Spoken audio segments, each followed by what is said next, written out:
Hey guys, my name's Evelyn. I'm 23 and I live in New York City. So I wasn't going to make this video, but the last couple weeks I've been having a lot of different thoughts and a lot of different ideas, and through a lot of prayer, journaling, and discussion with my friends, I thought, I got to just do it. So I've had a lot of time to kind of really reflect and think like, okay, what really is the first thing that I want to talk about? Because there's so much going on in my life, in the world.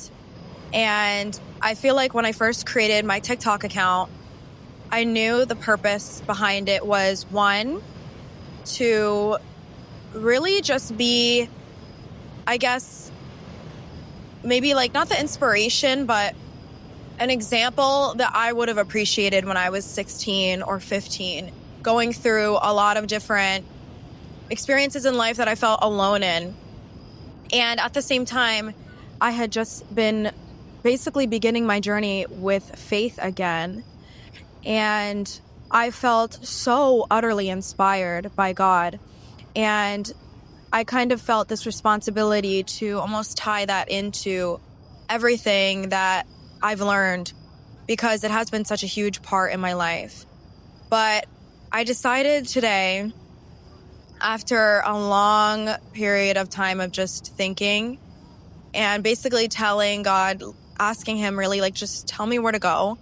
Lead me to where you want me to go. If you want me to make this video, I will follow you. I don't know where I'm going. And I'm literally in Brooklyn right now. I don't even know where I am, but I ended up at this street and I was like, you know what? I feel like my hair's up. I was like, you know what? Okay. I'm going to just do it. So I kind of wanted to start off by, I guess, explaining to you guys a little bit about me and where I come from. So I think that one of the biggest reasons why I didn't want to make this video is because I think it's a very scary thing, putting yourself out there and being vulnerable about everything that you've done, you've been through. And it's not necessarily the fear of, putting myself out there, but I guess the fear that people are not really going to understand me. And I think that's exactly why I realized I need to put this out here. Because if I'm having those doubts, if I'm having those reservations, then that means that I should be doing it, So I realized the purpose is not to be vain, for awareness, for anyone to look at me any type of way. The purpose is that I just get a little bit closer to God. I get over my ego, I get over my pride. And to be honest, a lot of it is also just knowing that if a part of what I went through could, potentially impact somebody and help them, then I don't really care what anyone has to say. So I want to start off by kind of telling you about, how I grew up. So I grew up with my grandmother.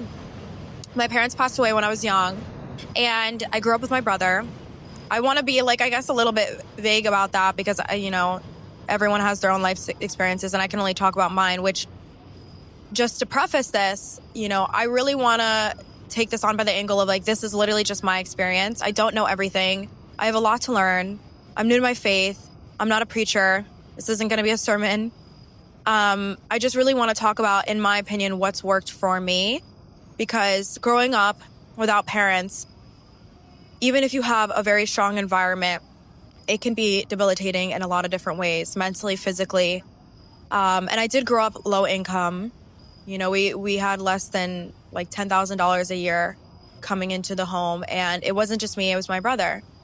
And so there's a lot of different emotions that all of us were experiencing for years. And none of us really had, you would say, the best, just state-of-the-art support system to get us all through this. And while my grandmother absolutely did her best, more than I could ever ask for, it was not easy to get out of the thoughts and the resentment and a lot of the fear that surrounded my life for so long. Identified as that girl with, the daddy issues, even though I didn't think I did. Even though I thought, I can do this on my own. I'm fine. I don't need them. I don't need God. That's how it's always been. I wasn't accepting it. I was resenting it. I wasn't finding power or purpose in my position. I was weak, honestly. And not weak in the way where I was like, not resilient, but weak in the way where everything was out to get me. Whether I would outwardly admit it or not, it's how I felt. I felt like, there's never anything that could go right for me that long. It's always bound to end. Or if I had opportunities, I would self-sabotage them. I didn't even really feel like I deserved to have opportunity. And I think that when you see yourself in such a low perspective, you surround yourself with that, And a lot of this, it's like I say it now, and sometimes I'm like, oh, so self-explanatory, right? You start to realize the more you're surrounded by people that have grown up with just all of this, or that have, made their name for themselves, done more, you start to kind of diminish the lessons and the insight that at one point changed your life. And I never want to get to that point where I say, oh, well, that's obvious to me, so might as well not put it out there, because that doesn't matter. That's not the priority. And so I guess this is more of an introductory, because I want people to understand that anything I say, there's weight to it in my life, because I know that there was a point in time where, sure, maybe I knew it, but were my actions aligning with the fact that I knew it? No. And so I guess for me, I'm trying to just put everything out there in a way where you understand that, of course, there's going to be things and lessons that we all consciously understand. But if our actions are not aligning with it, one, you're not going to be respecting yourself. You're not going to be listening to yourself. And people are not going to want to listen and respect you. Part of the reason why I feel like I can get up here and do this is because I truly feel like I've aligned myself with a lot of these things. So I think when I sometimes look at people and, they tell me, oh, I want to do this, I want to do that, and they're not doing it, I do think that it comes from that place of them knowing, I just don't have it in me because I haven't done those things. I haven't aligned myself in that way. And I truly believe we all have the power to. I grew up without parents. There was a long time in my life where everyone was just navigating healing for the first time. And for a long time, that just looked like ruminating for years, staying stuck in the past without knowing it. And I thank God to this day that my grandmother planted a seed of faith without her realizing it. I think she realized it, but she didn't. I didn't even realize it because it saved me. And I would love to say that it was just this beautiful linear road where everything was butterflies and, I only made one mistake at a time and then blah, blah, blah, I learned. But no, I still make mistakes to this day. And this is really just going to be a one cut because, first of all, editing takes forever. I hope you can still hear me. Editing takes forever.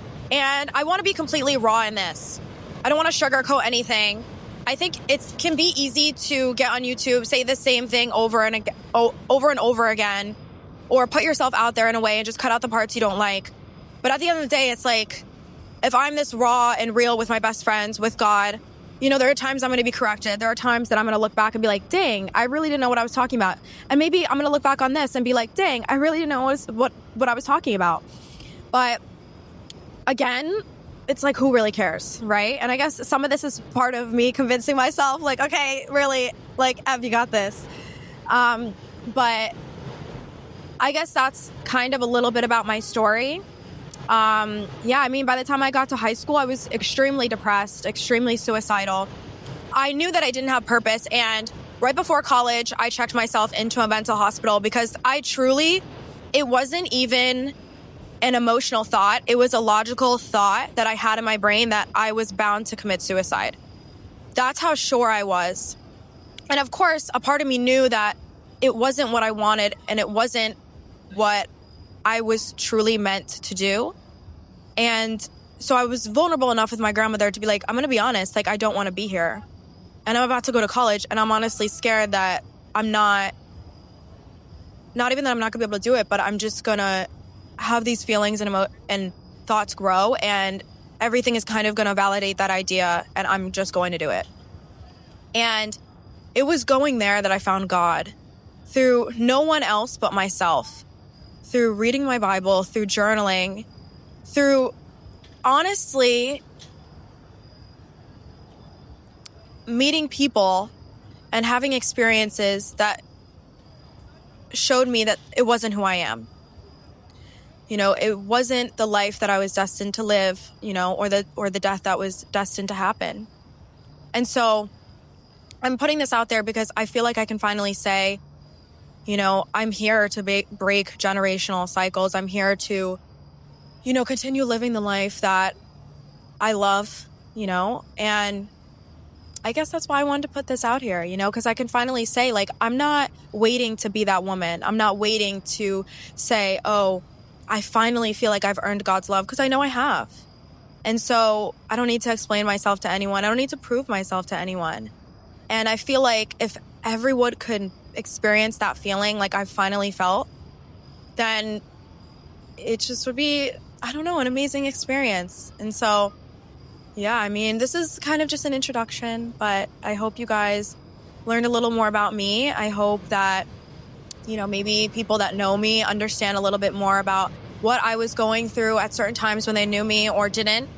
And, yeah, I mean, I'm excited. I'm very scared, but thank you guys for listening. And yeah, I'll talk to you soon.